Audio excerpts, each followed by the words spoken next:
ሰላም ውድ የቻናል ቤተሰቦች፣ ዶክተር መሰል ነኝ የጽንስና ማህፀን ስፔሻሊስት ሐኪም። በዛሬው ፕሮግራማችን የወለደች እናት ቶሎ ለማገገም የሚያግዙ ዘዴዎችን አንስተን የምንነጋገር ይሆናል። ከኦፕራሲዮን በኋላ በቤት ውስጥ የሚደረጉ ጥንቃቄዎች ቁስሉ ቶሎ እንዲድንና ቶሎ እንድታገግም ከፍተኛውን ሚና ይጫወታል። ይህንን ቪዲዮ እስከ መጨረሻው ድረስ ብታዩት ቶሎ ለማገገም የሚያግዙ 9 ዋና ዋና ጠቃሚ ምክሮችን ታገኛላችሁ። እንደተለመደው ቻናሉ ሌሎችም ተደራሽ እንዲሆን ላይክ፣ ሼር እና ሰብስክራይብ ማድረግዎን አይርሱ። የእናትና የልጅን ህይወት ለመታደግ እጅግ በጣም ከሚረዱን መፍትሄዎች አንዱ በኦፕራሲዮን መውለድ ነው። ኦፕራሲዮን በድንገተኛ ወይም ደግሞ በእቅድ ሊሰራ ይችላል። እንደ ዓለም ጤና ድርጅት መረጃ ከሆነ በኦፕራሲዮን መውለድ ከዕለት ወደ ዕለት እየጨመረ ይገኛል። በ2021 እንደ ኤሮፓውያን አቆጣጠር በተጠና ጥናት በዓለም ላይ ከ5 እናቶች አንዷ በኦፕራሲዮን ትወልዳለች። ይህም ወደ 21% አካባቢ ይይዛል። ከጊዜ ወደ ጊዜ በኦፕራሲዮን የሚወልዱ እናቶች እየጨመሩ ስለሄደ በ2030 እንደ ኤሮፓውያን አቆጣጠር 29% የሚሆኑት እናቶች በኦፕራሲዮን ሊወልዱ ይችላሉ። በኦፕራሲዮን የወለደች እናት ቁስሉ ቶሎ እንዲድንና ቶሎ እንድታገግም የሚያግዙን 9 ዋና ዋና የምክር ሀሳቦችን አንስተን የምንነጋገር ይሆናል። የመጀመሪያው በቂ የሆነ እረፍት ማግኘትና ዘና ለማለት መሞከር። እንደሚታወቀው አንዲት እናት በእርግዝናና በወሊድ ጊዜ ብዙ ጫናዎችንና ድካሞችን አልፋ ድህረ ወሊድን ትቀላቀላለች። እነኚህን ድካሞችና ጫናዎችን ያለፈች እናት ስለሆነች በቂ የሆነ እረፍት ማግኘት እጅግ በጣም ይመከራል። በተለይ ደግሞ እንቅልፍ በቂ የሆነ እንቅልፍ ማግኘት አለባት። ምናልባት ጨቅላ ህጻናት የሚረብሹ ከሆነ እነሱ በሚተኙበት ሰዓት ጠብቆ እንዲሁ መተኛት እጅግ በጣም ይመከራል። ከዚሁ ጋር ተያይዞ ደግሞ ዘና ለማለት መሞከርም አንደኛው የሚመከር ዘዴ ነው። ስለዚህ የሚያዝናኑ ነገሮችንና ዘና የምትይበትን ሁኔታ እየፈጠርሽ ዘና ለማለት መሞከር እጅግ በጣም ከምንመክራቸው ዘዴዎች አንዱ ነው። ሁለተኛው ቀለል ያሉ እንቅስቃሴዎችን ማድረግ። እዚህ ላይ ሁለት ነገሮችን እነጋገራለን። የመጀመሪያው ማድረግ ያለባቸው እንቅስቃሴዎችና ሁለተኛው ነገር ደግሞ ባታደርጓቸው የሚመከሩ እንቅስቃሴዎችን አንስተን የምንነጋገር ይሆናል። በመጀመሪያ ኦፕራሲዮን ከተሰራላችሁ በኋላ ማድረግ ያለባችሁ እንቅስቃሴዎች የመጀመሪያው ቀለል ያለ ወክ ማድረግ ነው። ቀለል ያለ ወክ ማድረግ ወይም ደግሞ እንቅስቃሴ ማድረግ እጅግ በጣም ይመከራል።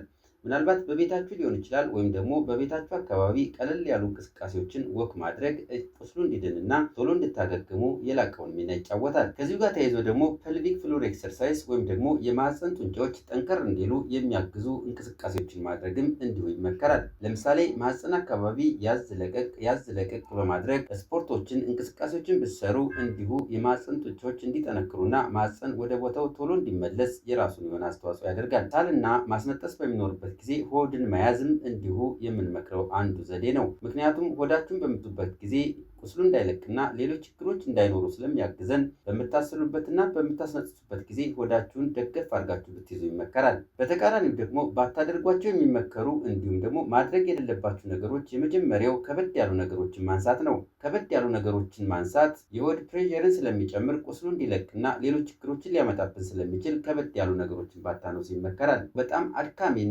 ስትሬስ የሆኑ ኤክሰርሳይሶችን፣ ስፖርቶችን፣ ስራዎችን፣ ጫና የበዛባቸውን እንቅስቃሴዎች ባታደርጉም እንዲሁ የሚመከር ነው። ምክንያቱም እነኚህን እንቅስቃሴዎች ብታደርጉ ቁስሉ ከመዳን ይልቅ ለመልቀቅና ሌሎች ችግሮች ስለሚያጋልጠን በጣም አድካሚ የሆኑ እንቅስቃሴዎችንና ስራዎችን ባሰሩ ይመከራል። በሶስተኛ ደረጃ ህመም ካለ የታዘዙ መድኃኒቶችን መውሰድ። ህመም ወይም ደግሞ የህመም ስቃይ በሚኖርበት ጊዜ ይህች እናት እንደፈለገች መንቀሳቀስ ስለማትችል ምግብም ስለምትቀንስ የተለያዩ ችግሮች ስለሚኖሩ ተያይዘው የሚመጡ ብዙ ጉዳቶች ስለሚኖሩ ህመም በሚኖርበት ጊዜ ሐኪሞች ባዘዙት መጠን መድኃኒቶችን መውሰድ እጅግ በጣም ይመከራል። አራተኛ የተመጣጠነ ምግብ መመገብ።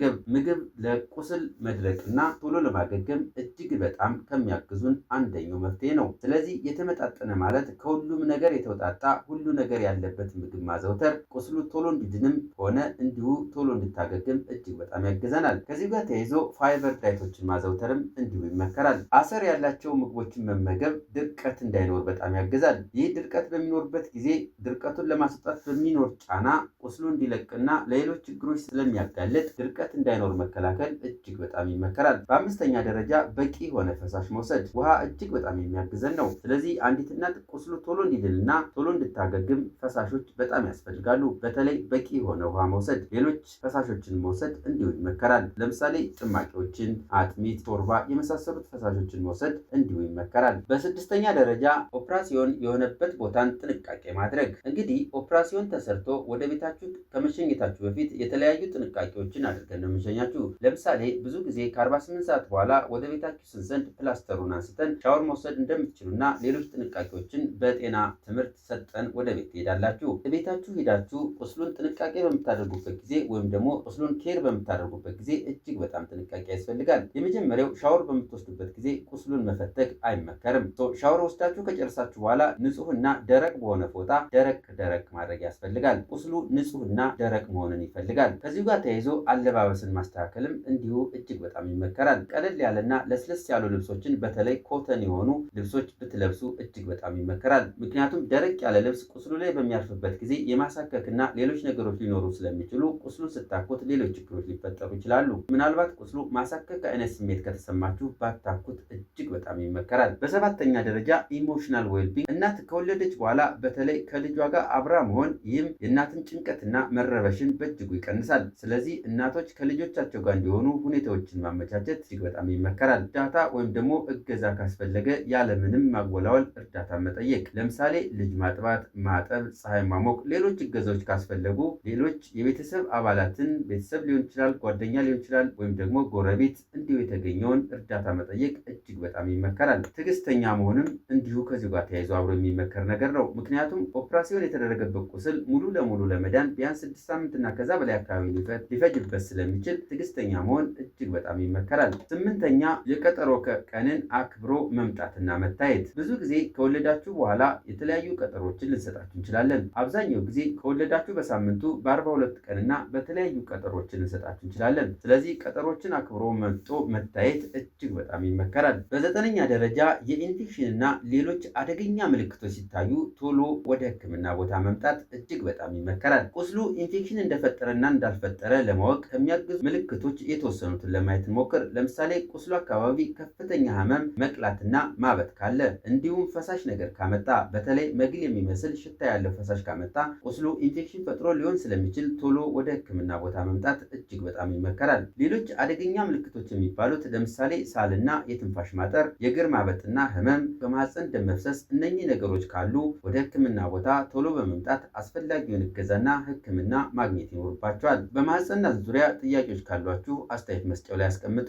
ለዛሬ ያዘጋጀሁት ይህንን ይመስላል። በቀጣይ በሌላ ፕሮግራም እስከምንገናኝ ቸርን ሰንብት።